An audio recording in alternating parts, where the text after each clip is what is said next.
I'm not coming back. I've met someone better and already moved your things to storage.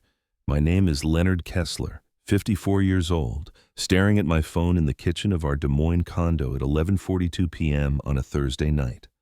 The text came from my wife, Dana. She was supposed to be on day 4 of a girls' trip to Palm Springs.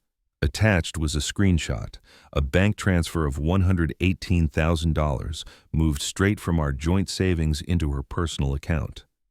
I set the phone down, finished my coffee. 15 years of marriage dissolved in 2 sentences in a screenshot.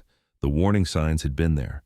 Weekend trips that stretched longer, new clothes that never appeared at home, phone calls that went quiet when I entered a room. I noticed it all. I'm a forensic accountant. My whole career is spotting discrepancies. But I said nothing. Maybe that was my first mistake. Or maybe my first mistake was marrying someone who dismissed my work as just spreadsheets and boring numbers. I opened my laptop and logged into an email account Dana didn't know existed.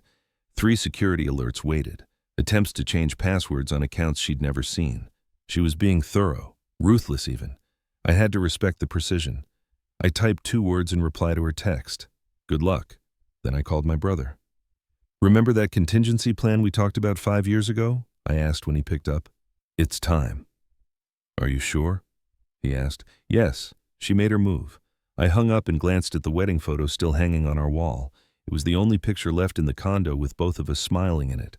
I should have noticed that detail sooner, how we began. I met Dana Bowman at an alumni event for the University of Iowa. I was 38, recently divorced from a short first marriage, consumed with building my forensic accounting practice. She was 34, ambitious, magnetic, and completely uninterested in what I did for a living. I don't need to understand the details, she'd say whenever I tried explaining a case, as long as you make enough for us to live well. We married a year later. I funded her yoga studio, every cent from my savings. When she wanted a bigger house in a better neighborhood, I agreed. Luxury cars, vacations, signed the checks. One memory still stings, fixing my father's deck, him pausing mid-swing with his hammer.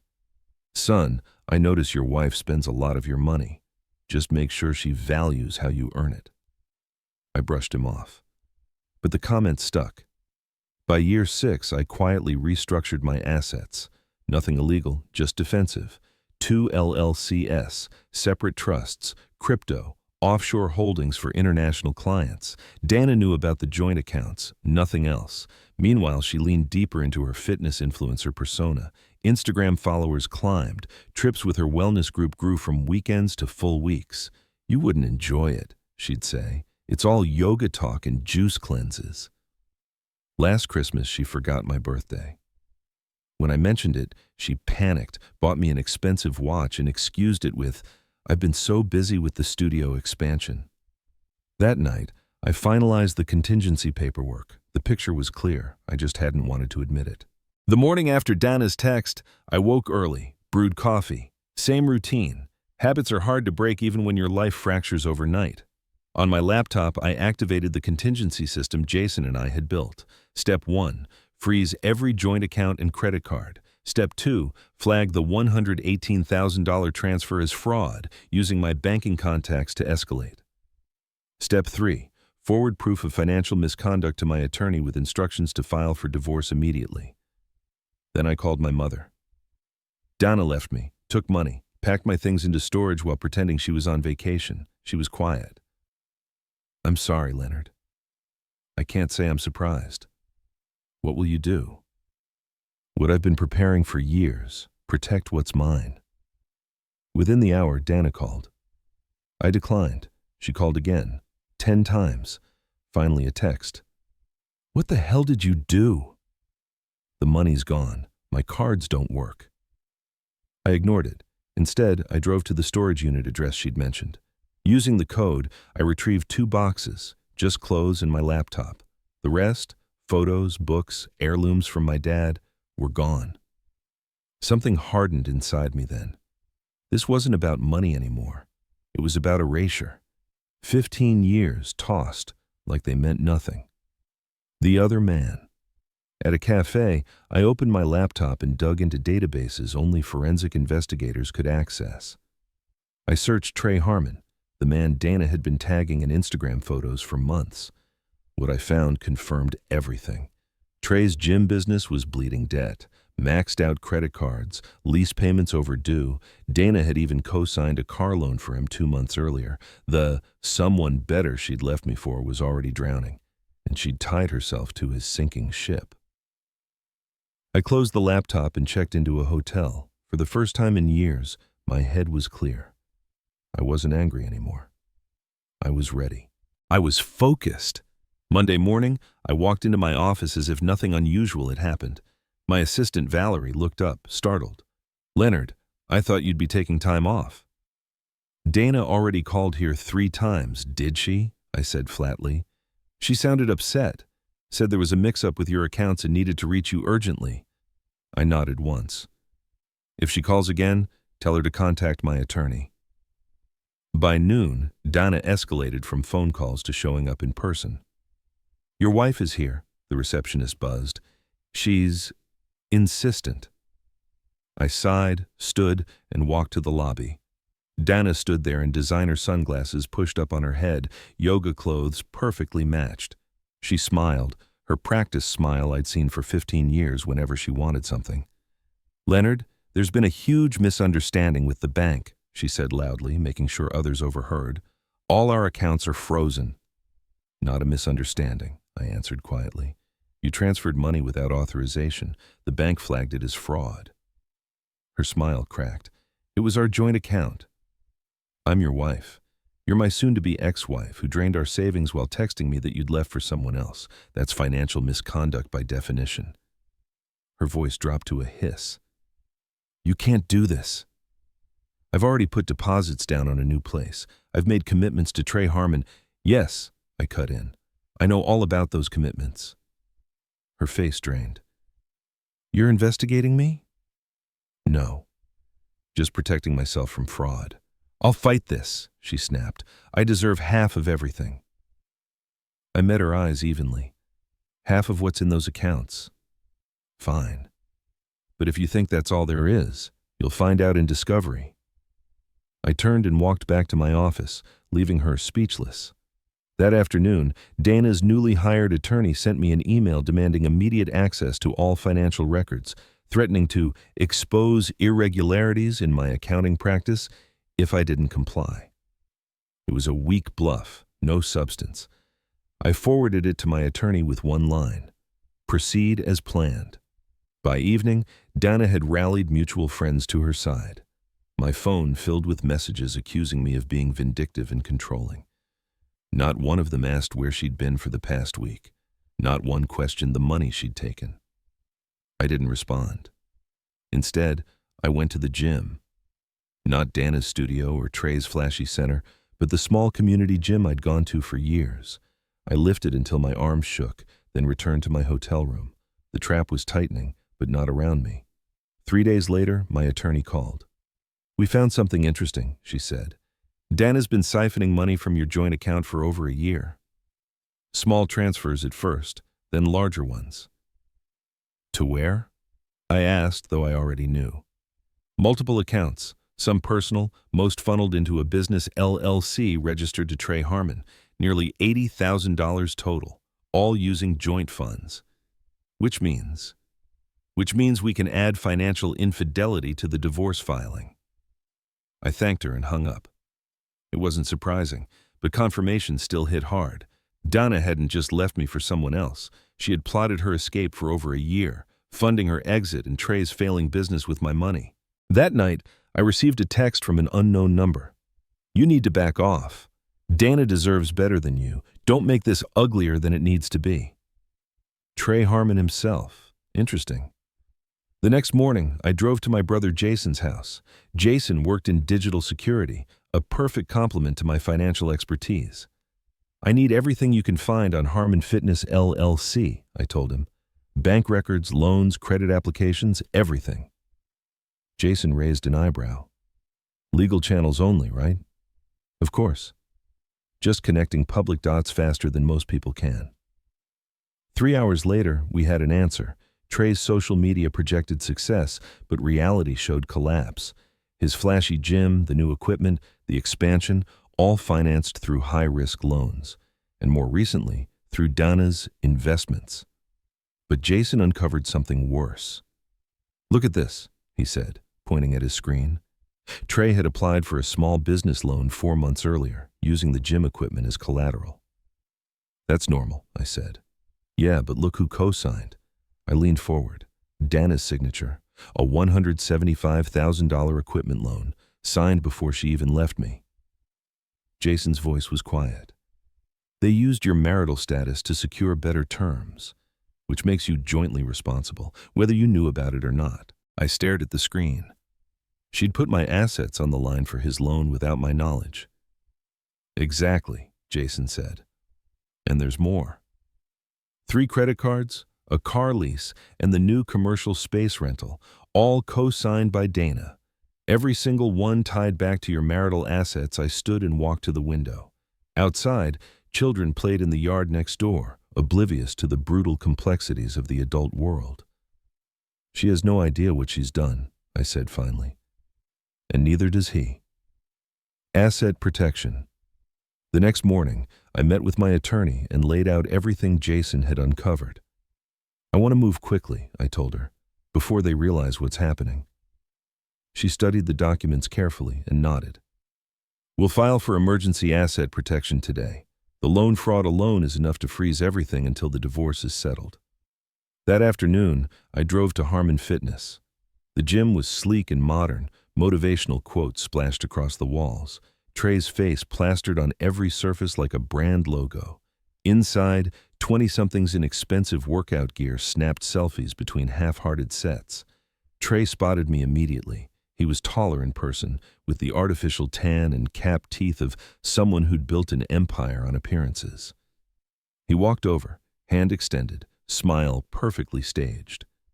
"You must be Leonard," he said. "Dana's mentioned you." "I'm sure she has," I replied, ignoring his hand. "We need to talk privately." His smile faltered, but he led me to his office, glass-walled, visible to everyone but soundproof. "What can I do for you?" he asked, shutting the door. I placed a folder on his desk. "This is every financial document tying you to Dana. Loans, credit cards, leases, all co-signed using my marital assets as security." He picked it up cautiously. "I don't understand." "It's simple," I said. "Dana used our marriage to back your business loans. Now we're divorcing, and those guarantees no longer stand." The color drained from his face as he flipped through the pages. "These are legitimate business arrangements between Dana and me." "Maybe. But the banks approved them based on combined assets she no longer controls." He closed the folder slowly. "What do you want?" "Nothing from you," I said. "I just thought you should know what's coming. The banks will be calling those loans due very soon." His jaw tightened. "Donna said you were wealthy. That money isn't an issue for you." "Money's never been the issue," I replied. "Trust was." I stood to leave but paused at the door. "One more thing. When Dana moved out, she took items that belonged to me. Family photos, my father's watch, things money can't replace." He stared at me, calculating. "I'll see what I can do." I nodded once and left. The collapse. The next day, a courier delivered a box to my hotel. Inside were the missing photos, my father's watch, and other personal items. No note. That same afternoon, my attorney confirmed the emergency asset protection had been granted. All shared assets would remain frozen until the divorce was finalized. I logged into my system and reviewed the alerts. Dana had attempted to access our frozen account 17 times in 24 hours. She'd even tried opening a new credit line using our home as collateral. Denied. My phone lit up again, her name. This time I answered. "What have you done?" she demanded, voice trembling. "The bank called in Trey's loans. They're seizing the equipment tomorrow." "That's unfortunate," I said calmly. "This is vindictive, Leonard. You're destroying him just to hurt me." "I'm not doing anything to him. I'm protecting myself from fraud. You used our marriage to secure his loans without my knowledge. That's illegal." Her voice softened. "We can work this out. come home. We'll talk 15 years of marriage, and she still thought I was that easy to manipulate. There's nothing to work out, I said. The divorce will proceed. The fraud investigation will continue, and Trey will learn a very expensive lesson about due diligence. I ended the call and blocked her number. That night, I slept better than I had in months. 3 weeks later, I sat in a conference room as Dana and her attorney walked in for our court-ordered mediation. She looked worn down. Designer clothes and perfect makeup couldn't disguise the fatigue. Her attorney started. My client is willing to be reasonable about the division of assets, despite the aggressive tactics used thus far. My attorney smiled politely. That's good, because there's been a development. She slid a document across the table. The bank completed its fraud investigation. They've determined Dana forged Leonard's signature on multiple loan documents, using marital assets without his knowledge. Dana's attorney skimmed the pages, his face draining of color. We'll need time to review this. Of course, my attorney said. But you should know the bank has already referred the matter to the district attorney. This meeting is a courtesy before charges are filed. Dana turned to me, eyes wide. Criminal charges? Leonard, you can't be serious. I didn't file the charges, I replied. The bank did. That's what happens when you commit loan fraud. Her attorney leaned in, whispering urgently. She shook her head, panic spreading. If Ms. Bowman is willing to sign our proposed settlement agreement today, my attorney continued, Leonard is prepared to provide a statement to the bank that could mitigate the criminal implications.